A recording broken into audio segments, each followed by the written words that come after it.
Good morning everybody. आप सबका स्वागत है, सुप्रभात आप सबको, और स्वागत है आपका आपके अपने चैनल फैंटेसी एरिना में इंग्लैंड वर्सेस पाकिस्तान। ये ओडीआई सीरीज़ की शुरुआत है। ये जो वीडियो है हमेशा हर सीरीज़ का इस चैनल पे जब भी आप वीडियो देखो, सबसे पहले सीरीज़ का जो सबसे पहला मैच हो उसका वीडियो ढंग से देखना। एक एक बारीक से बारीक चीज़ों की बात करेंगे, और ये आप देख रहे हो विमेंस मैच में, ये आप देख रहे हो हर जगह कि जो पहले वीडियो में बोला जाता है वो आगे चल के अगले 3 मैच या 5 मैच जितने मैच की सीरीज़ है वहाँ कहीं ना कहीं वो ज़रूर आपको काम आता है। और ये लॉजिकल एनालिसिस आपको सिर्फ इसी चैनल पे मिलता है। इसी के साथ आगाज़ करो, सुबह की शुरुआत करो, शुभ शुरुआत वीडियो लाइक करके, कमेंट करके। एक ट्रिविया भी आ रहा है, आगे है। हम लोग ने काफ़ी कुछ हलचल मचा रखी है टेलीग्राम चैनल पे फैंटेसी एरिना, डिस्क्रिप्शन और पहले कमेंट में लिंक है, आपको जाना है। 48,000 50,000 के आसपास लोग दिखेंगे, वहीं पे जाना है और देखना है, क्योंकि हम लोग तबाही मचा रहे हैं। कल भी ज़बरदस्त दिन गया, एज़ ऑलवेज वुमेंस मैच तबाही मचा रहे हैं। और अगर आप नहीं हो चैनल पे तो इसका मतलब आप मिस कर रहे हो काफ़ी कुछ।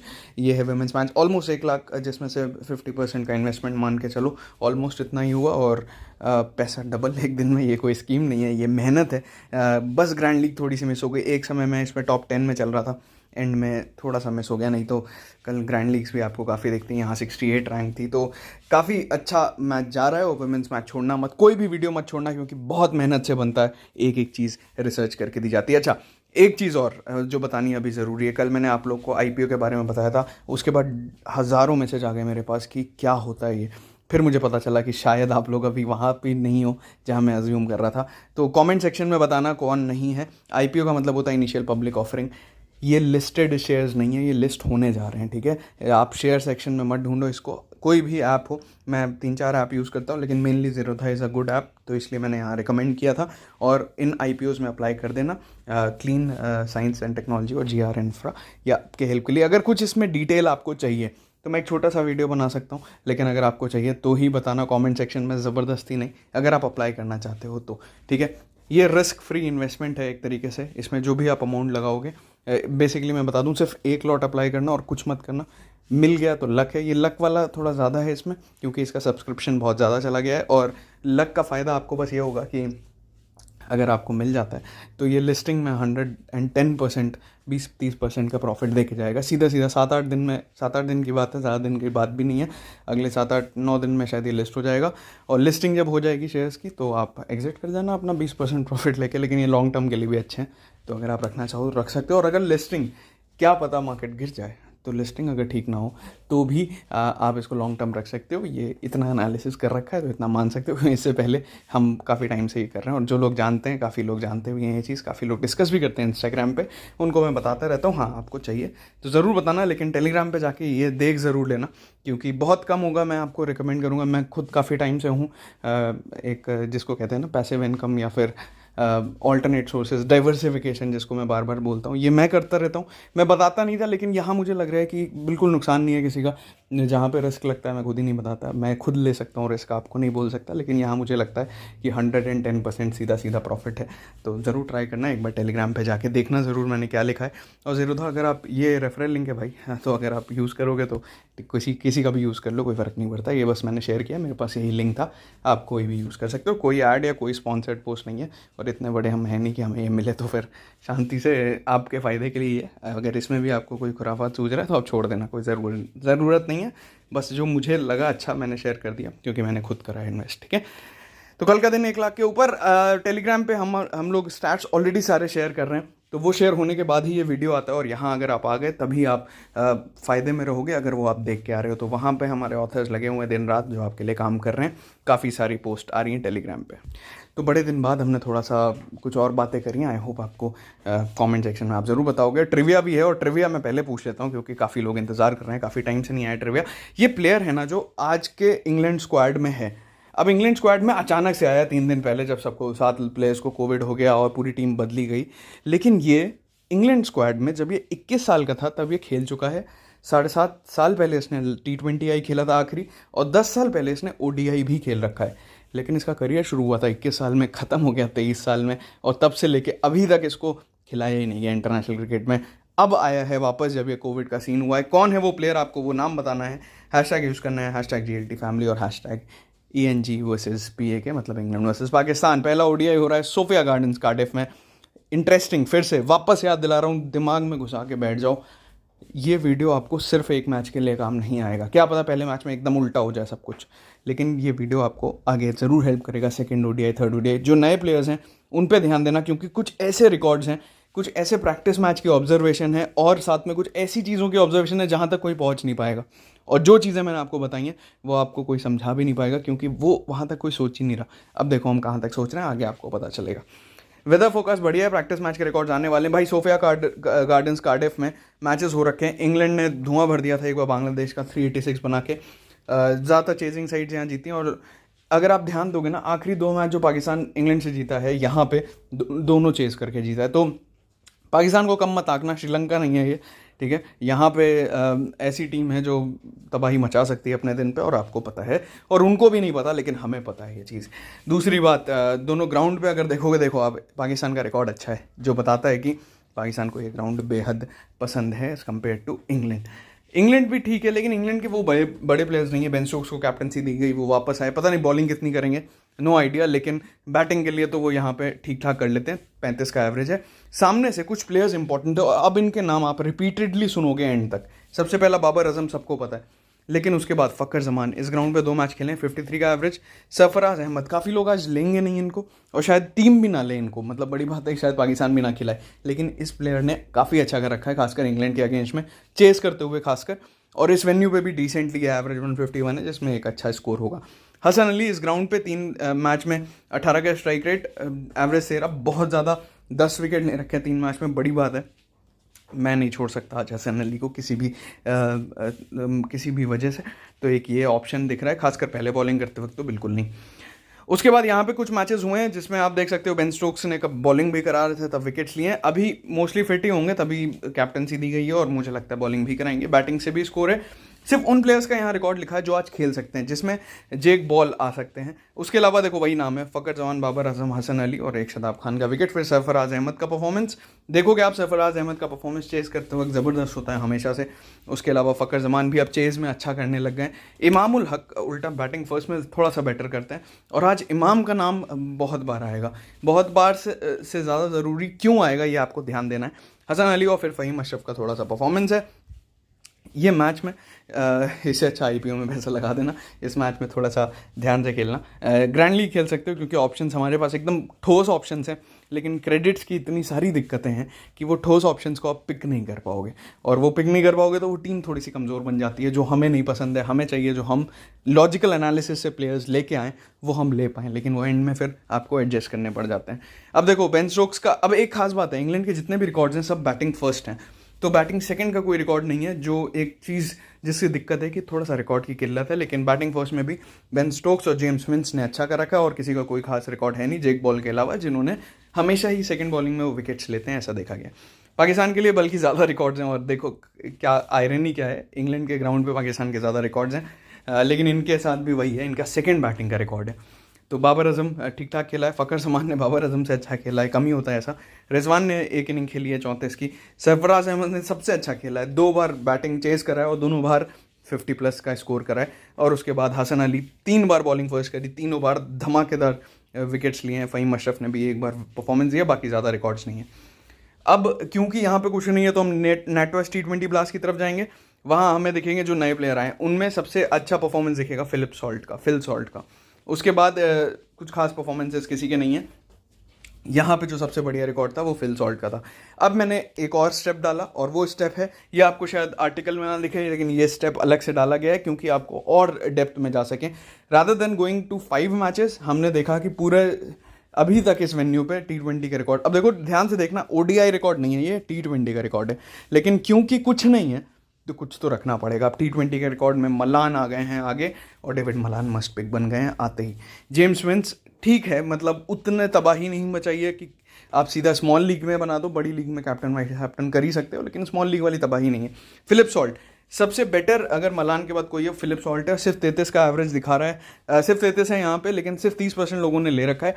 ग्रैंड लीग के बहुत अच्छे चॉइस हैं, कोई कीपिंग सेक्शन में इनको प्रेफर नहीं कर रहा है, शायद कीपिंग ना भी करें या करें, जैसा भी हो, लेकिन वजह है कि थोड़ा सा बेटर कर रखा है इन्होंने बाकियों से, लेकिन दिख नहीं रहा लोगों को। और ग्रैंड लीग की पहली चॉइस यहीं से निकल के आती है फिल सॉल्ट और ग्रेगरी। ये होने चाहिए मेरे हिसाब से बॉटिंग, खासकर जब बॉलिंग फर्स्ट कर रहे हो या अच्छी बॉलिंग कर लेते हैं तब, और विकेट्स भी निकाल लेते हैं थोड़ा बहुत। सिम्पसन मुझे नहीं लगता ये खेलेंगे भी आज, लेकिन एक्चुअली में ये सबसे ज़्यादा डेजिग्नेटेड प्योर विकेट कीपर हैं। बैटिंग भी उतनी अच्छी नहीं है। बॉलिंग में सबसे इंपॉर्टेंट मुझे लगता है आज जो आप कैप्टन वाइस कैप्टन के तौर पे खासकर रिस्क लेने वाले प्लेयर्स जो बड़ी लीग में लेते हैं, क्रेग ओवर्टन, ये एक ऐसे प्लेयर हैं जो अच्छी खासी हिटिंग करते हैं, डिसेंट हाइट है और बॉलिंग बैटिंग दोनों से कंट्रीब्यूशन देते हैं। बॉलिंग से इनका स्ट्राइक रेट इस वेन्यू पे सबसे अच्छा है। 4 इनिंग्स में 7 विकेट, 11 का स्ट्राइक रेट। ये T20 का स्ट्राइक रेट है, जिसका मतलब है ऑलमोस्ट इन्होंने 1 से 2 विकेट हर बार निकाले हैं। उसके बाद ठीक ठाक से स्ट्राइक रेट है, ज़्यादा बढ़िया नहीं है। लेकिन ग्रेगरी यहाँ पे भी थोड़े विकेट्स, थोड़ा सा रन, बीच बीच सा परफॉर्मेंस, जैसे फ़हीम अशरफ करते हैं वैसे ग्रेगरी करते हैं इंग्लैंड के लिए। बाकी ब्रिग्स और पेन, इसमें मुझे नहीं लगता कोई भी खेलेगा। हाँ, ब्रिग्स शायद खेले जाए, ब्रिग्स या पाकिस्तान में से कोई खेल सकता है। पेन का मुझे मुश्किल ही लगता है, पेन ही रहेगा उनको जब तक उनको खिलाया नहीं जाएगा। अच्छा, स्टीवन फिन ने भी यहाँ परफॉर्मेंस दी रखी है। अब स्टीवन फिन का नाम क्यों आया? क्योंकि वो कुछ जेक बॉल जैसा ही है, उतनी लंबी हाइट है, वैसे ही कुछ बॉलिंग कराते हैं। और जेक बॉल ने थोड़ा सा बेटर यहाँ कर रखा है, जो ऊपर के रिकॉर्ड्स बता रहे हैं। ठीक है, अभी मैं समरी बताऊंगा, टेंशन मत लो, बस एक बार देखते जाओ क्या हो रहा है। पाकिस्तान की तरफ से बाबर आजम ज़बरदस्त रहे हैं, फ़खर जमान थोड़ा सा अच्छा नहीं रहा है T20 में, लेकिन हैरिस सोहेल जो शायद इंजर्ड है ना ही खेलने हैं, लेकिन उन्होंने एक मैच में 50 रन बनाए। तो अब इनसे भी बाबर आजम, फ़खर जमान ही दिख रहे हैं। वेन्यू शॉर्ट लिस्ट में बेन स्टोक्स, जेक बॉल और ग्रेगरी। ध्यान रखना यहाँ पे डेटा थोड़े से कम ज़रूर हैं इनिंग वाइज। तो जो इनिंग का डेटा है, जो जिसमें फर्स्ट बैटिंग और सेकंड बॉलिंग का ही डेटा ज़्यादातर है। ठीक है, बाकी T20 से फिलिप सॉल्ट और डेविड मलान और ओवर्टन ये मेन आए।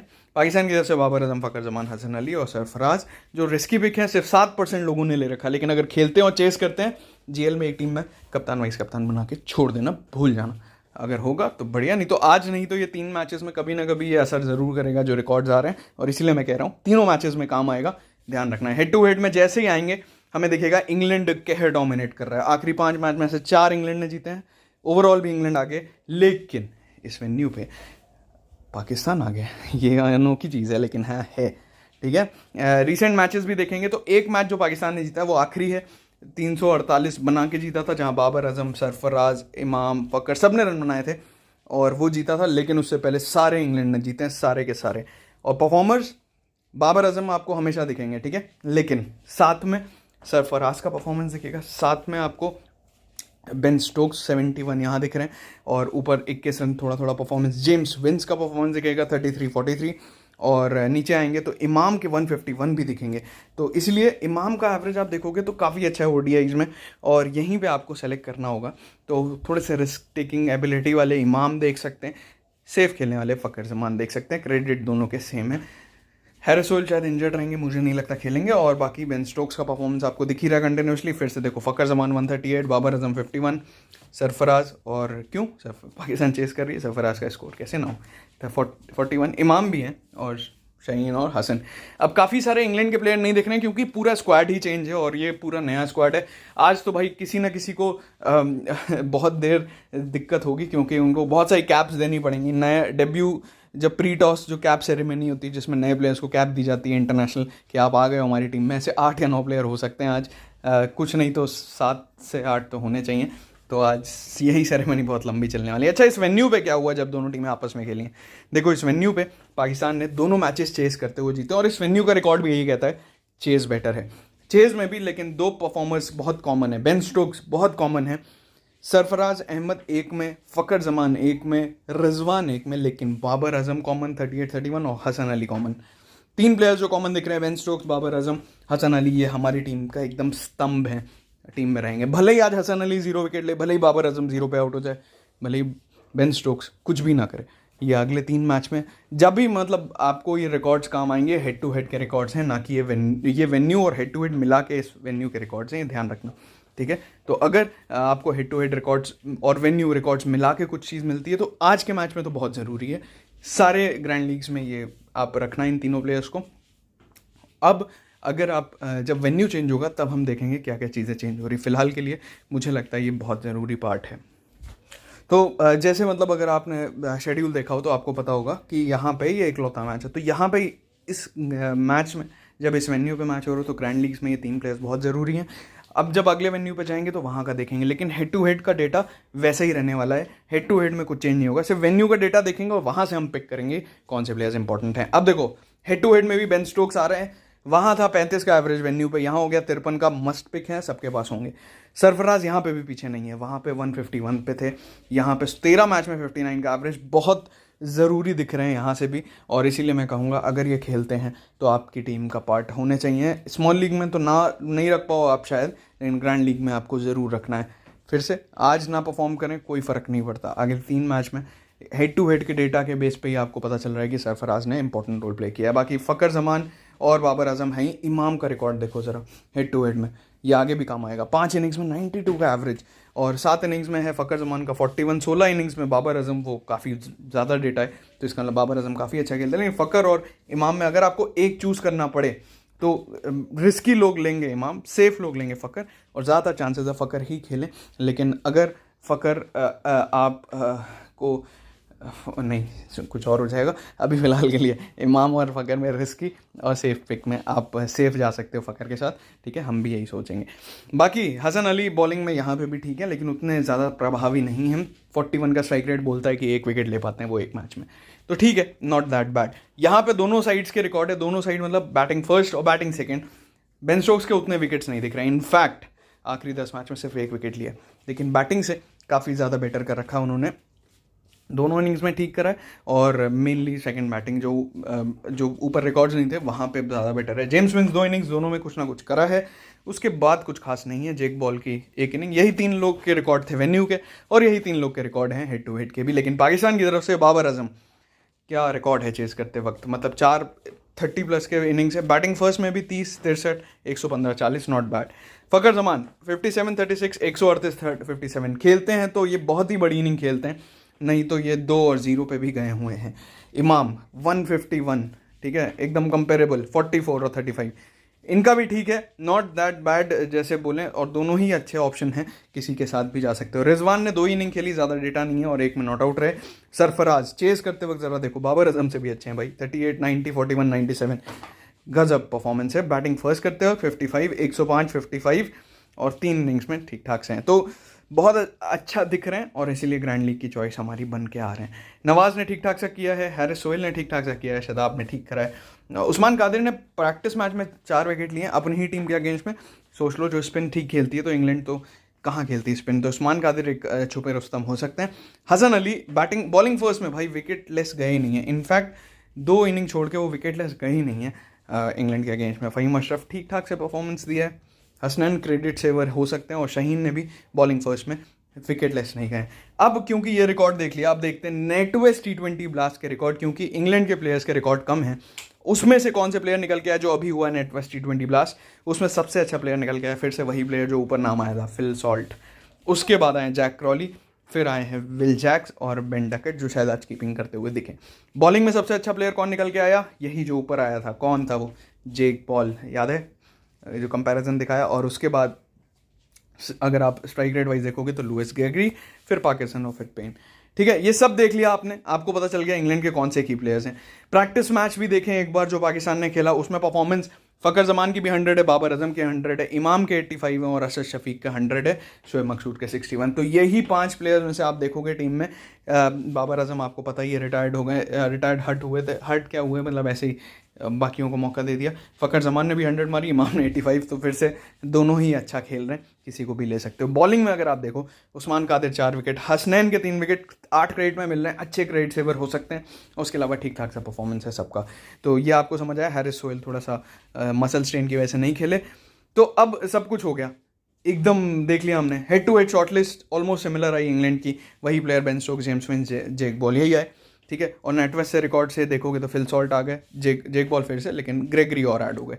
तो बेसिकली आप अगर देखो तो 5 प्लेयर्स आए आपके पास टोटल। अभी थोड़ा सा रिकॉर्ड कम पड़ रहा है, डेविड मलान भी हैं 6ठे और ओवरटन 7वें, अगर आप ऐसे कंसिडर करो, क्योंकि हमें एक बार समराइज़ करना है। तो पाकिस्तान की समरी बना दें, बाबर आजम, फ़कर जमान चेजिंग में ज़्यादा अच्छा कर रहे हैं दोनों, हसन अली बॉलिंग फर्स्ट में काफ़ी अच्छे रहे, शाहीन शाह बॉलिंग फर्स्ट में काफ़ी अच्छे रहे, दोनों इनिंग में ठीक है। रिजवान कंसिस्टेंट 2 ही इनिंग्स है, ज़्यादा कुछ है नहीं रिकॉर्ड बताने के लिए, और डिफरेंशियल में आते हैं इमाम। ठीक है। रिस्की पिक हसनैन और सरफराज, ज़्यादा दिक्कत है नहीं। अब इसमें फ़हीम अशरफ का रिकॉर्ड कम है इसलिए नहीं आ पाए हैं, बाकी आप अपने हिसाब से फिर प्रैक्टिस मैच देख के एक आध प्लेयर चेंज कर लेना। अब देखो क्या हुआ, सब देख लिया हमने, लेकिन इंग्लैंड का अभी भी हमें ओडीआई रिकॉर्ड, मतलब 50 ओवर वाला फॉर्मेट का रिकॉर्ड ही नहीं मिल रहा, क्योंकि उन्होंने जो नए प्लेयर्स हैं उन्होंने खेला ही नहीं, वो भी टीम में रखे गए हैं। नहीं तो पहले तो पुराने प्लेयर्स ही खेलने वाले थे, कोविड की वजह से चेंज हुई पूरी टीम। तो भाई हम गए रॉयल ओडीडी कप, 2020 में कोई नहीं कप हुआ, पोस्टपोन्ड हो गया कोविड की वजह से, 2019 में आखिरी हुआ, और यहाँ से हमें समझ आता है कि हुआ क्या था तब और क्यों ये टीम सेलेक्ट करी गई। अब देखो पूरा पटकथा ही बदल जाएगी। एक ऐसे प्लेयर का नाम जिसका अभी तक नाम ही नहीं आया वो यहाँ दिखेगा। पहले देखते हैं कौन है सबसे ऊपर। जेम्स विंस हमारे टीम में है, बिल्कुल है। जैक क्रॉली और फिल सॉल्ट में से कोई एक लेना है, हम पहले से कह रहे हैं, और यहाँ पे भी यही पता लग रहा है, एक का 40 का एवरेज है, एक का 56 का। फिल सॉल्ट थोड़े ज़्यादा कंसिस्टेंट दिखे हैं, और देखते हैं क्या कौन लेता है। आप इन दोनों में से किसी एक के साथ जा सकते हो। ग्रेगरी यहाँ पे भी आ गए, लॉरेंस आए हैं यहाँ पे एक है, और ओवरटन देखो भाई 71 का एवरेज यार, गजब। और बैटिंग से तो हाँ ही, बॉलिंग से भी सेकंड, मतलब जो करंट स्क्वाड है उसमें सेकंड हाईएस्ट विकेट टेकर हैं। Overall fourth highest wicket taker थे रॉयल ओडीडी कप। पुराना है ज़रूर, लेकिन आखिरी रिकॉर्ड यही है, ठीक है। तो आपको पता चल रहा है हमारे पास जेम्स विंस हैं, इन दोनों में से एक mainly Phil Salt, Gregory, Overton, ये प्लेयर्स हमारे पास हैं। क्यों है देखो, लेकिन जो नया प्लेयर आया वो है साकिब महमूद, सबसे हाईएस्ट विकेट टेकर था रॉयल ओडीडी कप 2019 का। स्ट्राइक रेट 20 का है। अब आप बोलोगे 2 साल हो गए, बिल्कुल हो गए, लेकिन उसके बाद पीएसएल हुआ, पीएसएल में भी ये हाईएस्ट विकेट टेकर था जब तक ये खेल रहा था। तो ये बहुत अच्छे फॉर्म में दिखा है, और अभी हमारे पास यही लेटेस्ट देता है, हम उस बेसिस पे बना सकते हैं। शायद ये 0 विकेट ले, कोई फ़र्क नहीं पड़ता। लॉजिकली साकिब महमूद सबसे बढ़िया प्लेयर दिखा, अभी तक नाम ही नहीं आया था, लेकिन बाय फार 28 विकेट लेके स्ट्राइक रेट 20 का, बहुत बड़ी बात है। 20 का स्ट्राइक रेट मतलब समझते हो, एक 50 ओवर क्रिकेट में एटलीस्ट हर मैच में 2 विकेट लिया इसने, ठीक है। फिर ओवरटन ये हमारी तरफ थे। टॉम हेल्म देखो अगर आते हैं तो ये एक नए प्लेयर आए हैं यहाँ जो दिख रहे हैं, स्ट्राइक रेट 26, और जेक बॉल, फिर से जेक बॉल, और ख़ास बात जेक बॉल का स्ट्राइक रेट सेकंड बेस्ट है शाकिब महमूद के बाद, जो कहता है जेक बॉल भी 2 विकेट ले चुके हैं। तो शाकिब और जेक बॉल बहुत अच्छे ऑप्शन है अगर आप क्रेडिट संभाल पा रहे हो, ठीक है। उसके बाद स्पिनर्स हैं, देख सकते हो आप, ठीक ठाक सा परफॉर्मेंस है। ग्रेगरी का भी कुछ खास विकेट्स नहीं है, लेकिन बैटिंग से थोड़ा बहुत कंट्रीब्यूशन है। तो फाइनल इंग्लैंड समरी क्या बन रही भाई इतनी गाथा देखने के बाद? Stokes, Overton, Shakib, David Malan, James Vince, Lewis Gregory. अब इनमें से आप अपने प्लेयर चेंज कर सकते हो। हाँ, इनमें से कोई नहीं खेला तो आसान हो जाएगा आपके लिए, लेकिन अगर क्रेडिट बच रहे हैं तो यहाँ से आप किसी को भी ले सकते हो, ठीक है। मैं जेक बॉल लेना चाहता था, लेकिन मेरे को क्रेडिट बच जाए तो मैं ज़रूर ले लूँ। ग्रेगरी के बराबर के क्रेडिट होते हैं, मैं शायद जेक बॉल ही प्रेफर करता है। ग्रैंड लीग में इमाम, सरफराज का नाम नहीं लिखा है, वो मान लेना, और उस्मान कादिर अगर खेलते हैं, और विल जैक्स एक ऐसे प्लेयर हैं जो चेस करते वक्त काफ़ी बेटर रहे हैं। ये हैं रिकॉर्ड्स। अगर आप देखना चाहो कि कौन सा प्लेयर का लास्ट 10 मैच का परफॉर्मेंस क्या है, कौन क्या करता है, जैसे एक है ब्राइडन काश, ठीक ठाक से हैं। उसके बाद डकेट, जॉन सिम्पसन, फिर उसके बाद David Payne, left arm pacer हैं, ठीक ठाक से परफॉर्मेंस है। तो इन सबको आप यहाँ देख सकते हो। पाकिस्तान के लिए ये है उनका स्क्वाड, जहाँ शॉट शकील या फिर शोएब मकसूद दिख सकते हैं आपको इस नंबर पे, और पता नहीं सरफराज दिखेंगे कि नहीं, वही एक चीज़ है। बाकी इनकी बॉलिंग लाइनअप ऑलमोस्ट सॉर्टेड है। हाँ, अगर किसी की जगह चेंज करके हसनैन को लाना है तो ला सकते हैं। देखते हैं टीम क्या रखती है। बाकी ये आखिरी 10 मैच के रिकॉर्ड्स हैं। तो भाई देखो, ये अभी के लिए है मेरी टीम, ठीक है। अब इसमें आप एक चीज़ देखोगे, सिर्फ 2 पाकिस्तान के बॉलर्स हैं, जिसमें से शायद हसनैन खेले ही ना, और 4 हैं जिसमें से स्टोक्स का पता नहीं बॉलिंग करेंगे कि नहीं। तो 3 बॉलर हैं इंग्लैंड की तरफ से। अब क्या होगा, जो भी टीम पहले बॉलिंग करेगी मैं उसके 3 बॉलर्स लूँगा, ठीक है। तो अगर यही चीज़ पाकिस्तान हो गई चेंज, तो मैं भी फ़हीम अशरफ ले लूँ यहाँ पे, और या फिर बॉलिंग में शहीन के साथ कोई और क्रेडिट मैनेज कर लूँ। अभी के लिए मैंने एक रिस्क ले रखा है इमाम का। फ़खर जमान चेस करते हुए मैं शायद फ़खर लूँगा, और इमाम को पहले बैटिंग करते वक्त, ये मैंने सोचा हुआ है अभी। और बाकी की टीम आप देख रहे हो, कोर टीम हमारी वही है। रिजवान कीपर में है, क्योंकि बाकी ग्रैंड लीग्स में हम ट्राई करेंगे फिल सॉल्ट। अगर फिल सॉल्ट को हम ले पाए क्रेडिट की वजह से तो ले लेंगे, नहीं तो फिल सॉल्ट और सरफराज ग्रैंड लीग में। जनता ने क्या किया, जनता ने कैप्टन वाइस कैप्टन उल्टा रखा है, और उन्होंने शोएब मकसूद और फ़खर जमान दोनों को ले रखा है। अभी मुझे नहीं पता शोएब मकसूद खेलेंगे कि नहीं, इसलिए मैंने नहीं लिया, नहीं तो इन्होंने भी decent run up to the tournament अच्छा परफॉर्म करके आ रहे हैं। और जनता ने शादाब खान को ले रखा है और डैनी ब्रिक्स को भी ले रखा है, क्योंकि मेनली क्रेडिट सेव करके दे रहे हैं। तो आप दोनों टीम में से किसी के साथ भी अपना सिमिलैरिटी या अपना भाव व्यक्त करके अपनी टीम में रख सकते हो। मेरी कोर टीम अभी के लिए तो ये दिख रही है, और लॉजिकली कैसे आई ये भी आपने देखा। आई होप आपको ये गाथा पसंद आई। पहला मैच हमेशा इंपॉर्टेंट होता है, ध्यान रखना, आगे भी काम आएगा। हम मिलते हैं अगले वीडियो में बहुत ही जल्द। टेलीग्राम पे बहुत सारी चीज़ें हो रही हैं, जैसे आपने देखा IPO, वैसे ही बहुत कुछ फैंटेसी एरीना। डिस्क्रिप्शन में पहले कमेंट में लिंक है, आ जाओ जल्दी से। All the best. I hope आपका दिन अच्छा जाए। मेहनत को लाइक करके ज़रूर सहारा देना, क्योंकि वहीं से पूरा मोटिवेशन आता है ये वीडियो बनाने का और आपके लिए ये कंटेंट सब कुछ फ्री में देने का। All the best.